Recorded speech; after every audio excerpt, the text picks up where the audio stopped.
Buonasera. Good afternoon. I am very pleased to welcome here in Palazzo Chigi Jens Stoltenberg, Secretary General of NATO. With Mr. Stoltenberg, we have discussed, above all, about the different issues which we will have on the agenda of the special summit to take place in Brussels on May 25th.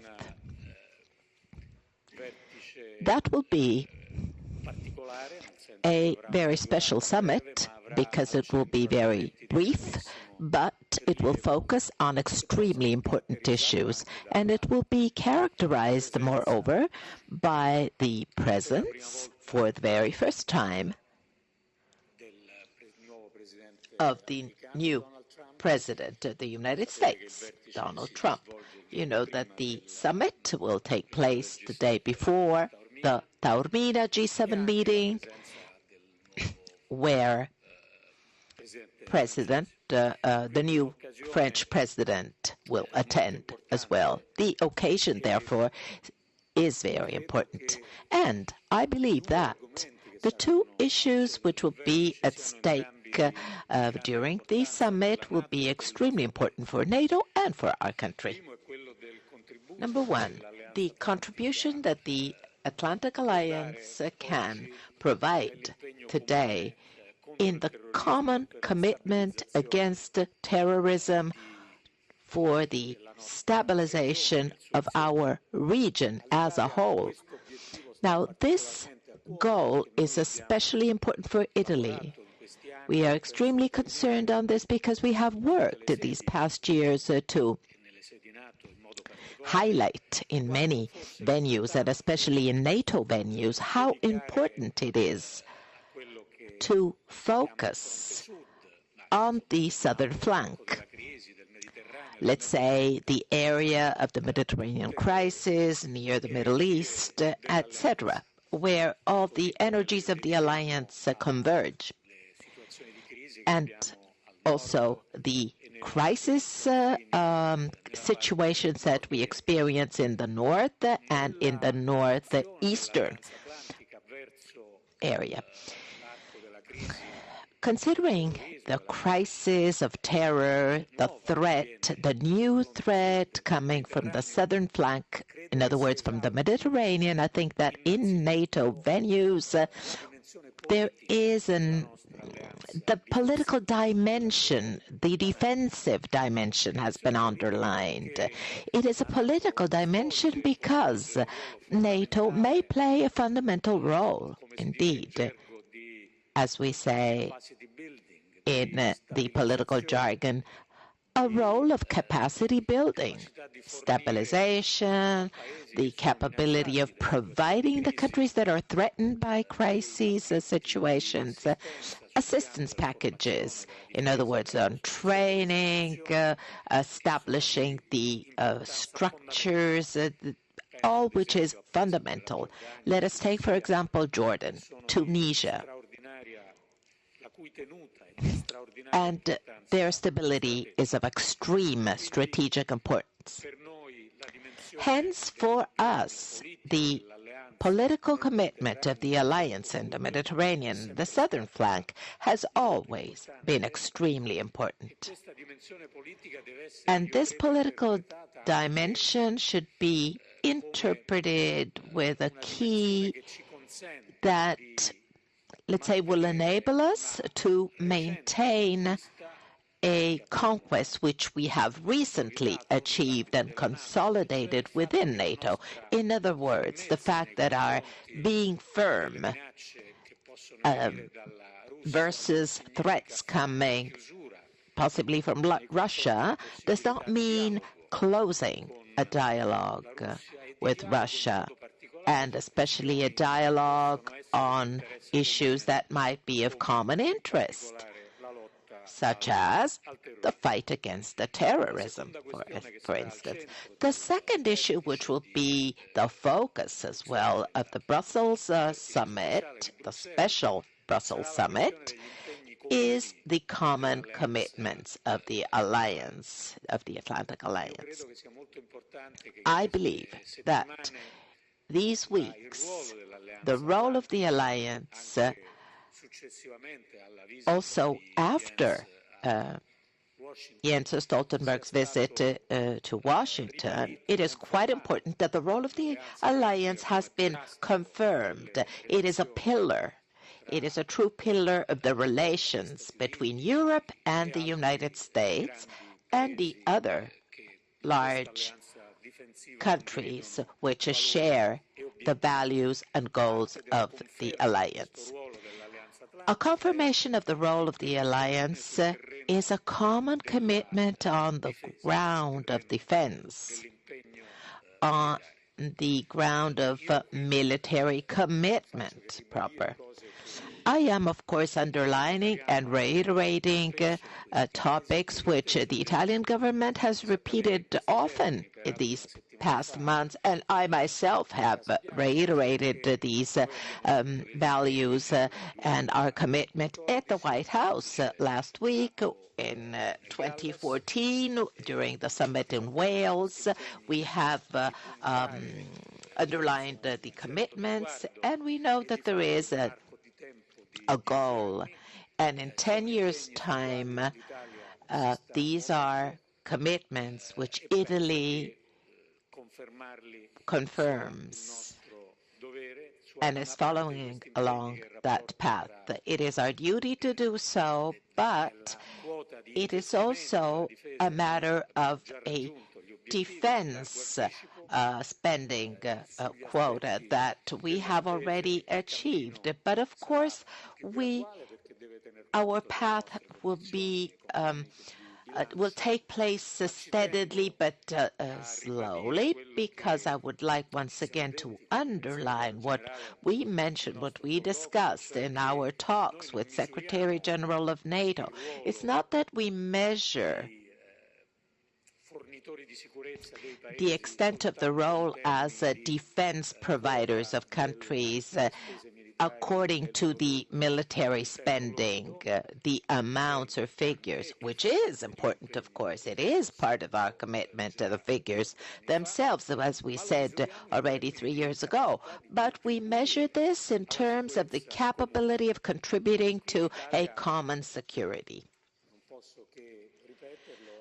I wish to reiterate once again that Italy is proud of what Italy is doing in many different theaters, from Iraq to Afghanistan, from the Baltic countries to the Balkans, in many other theaters. Our militaries are committed, as well as in the Mediterranean, fighting against trafficking of human beings. It is a country that is proud to participate, not only as one of the highest contributors NATO, but leaving aside the economic and financial resources, Italy devotes its professionalism, its dedication, the commitment of our militaries, because we are convinced of the strategic importance of the alliance for our values and for our country.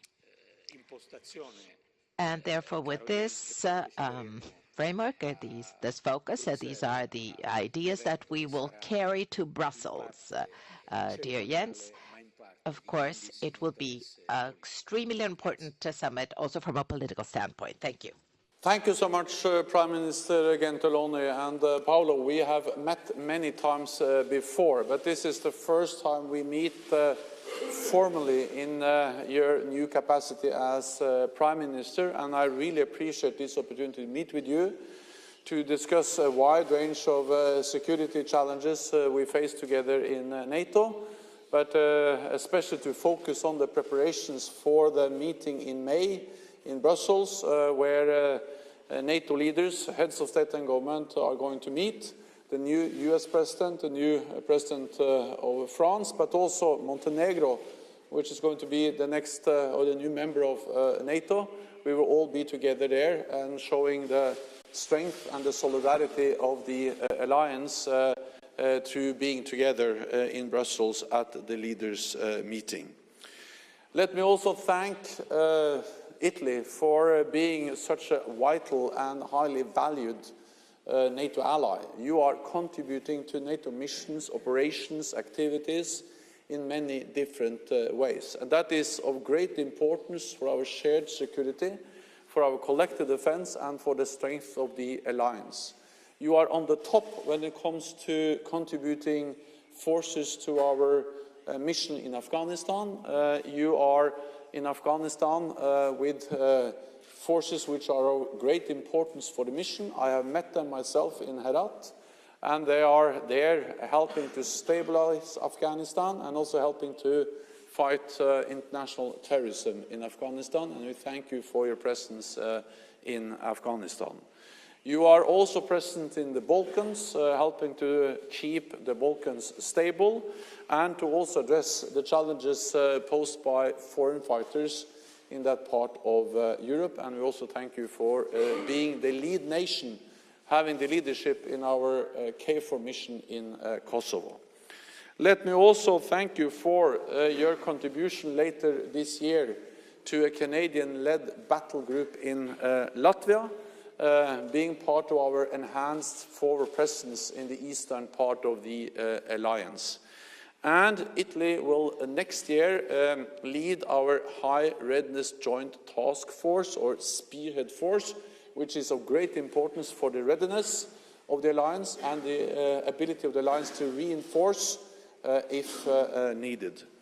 So you are participating and contributing in many different ways to the strength of the alliance. In particular, I would like to thank Italy for being the driving force for developing NATO's strategy towards the south. We are now in the process of establishing a hub for the south in our Joint Force Command in Naples. This will be an important tool in strengthening, enhancing NATO's ability to address the challenges we see emanating from the south, improve our situational awareness, and improve our ability to react and to deal with the threats, including working with partners in the south. NATO has been in the forefront fighting terrorism for many, many years. And our biggest military operation ever is in Afghanistan. And we have to remember that the reason why we are in Afghanistan is to prevent Afghanistan from becoming a safe haven for international terrorists once again. NATO is also contributing to the fight against terrorism in many other ways. We have established a new division for intelligence. Sharing intelligence is key when it comes to addressing the terrorist threat. NATO is also providing support for the counter-ISIL coalition, training Iraqi officers and providing AWACS surveillance plane support to the coalition, and you are really an important contributor to the counter-ISIL coalition, and this is important for all of us. We are stepping up our support for Iraq, and we have recently included military medicine courses and training, and also stepping up our counter-IED activities when it comes to helping Iraq stabilize their own country and fight terrorism. NATO is also prepared to help Libya. I spoke with Prime Minister Sarash last week. A NATO expert team will meet with the Libyan authorities in the coming weeks to discuss how NATO can help build institutions, a modern Ministry of Defense, Joint Chief of Staff and intelligence services, help them to build institutions which are crucial to stabilize Libya. And Italy is once again being a highly valued ally, because you are really present, you are really helping to solve the crisis, the problems in Libya, through the political process, but also through your presence in Libya, and we all are grateful for what you do there. Let me also underline that NATO and and the European Union have stepped up our cooperation, which is also important for Italy, being a member of both the European Union and NATO. And we have the NATO maritime security operation in the Mediterranean, Sea Guardian, and currently we have 4 ships, 3 maritime patrol aircrafts and some other assets providing direct support to the EU operation Sophia, showing how NATO can help support the European Union addressing the challenges, the migrant and the refugee crisis we see in the central Mediterranean, and we are also present in the Aegean Sea, dealing with the migrant and refugee crisis. As you mentioned, we will also address burden sharing at the meeting in May with heads of state and government.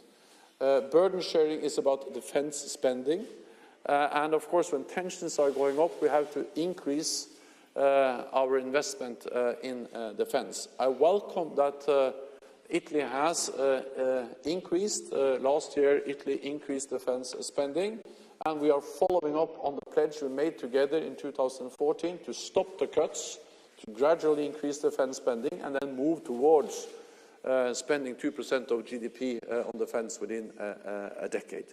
But burden sharing is more than spending. Burden sharing is also about the capabilities we are developing. And Italy, again, is contributing with many important capabilities to NATO, to the alliance, and the contributions to NATO activities, missions and operations in Kosovo, in Afghanistan, but also when it comes to our presence in the eastern part of the alliance. So once again, thank you so much for an excellent meeting. Thank you for everything Italy is doing for our alliance.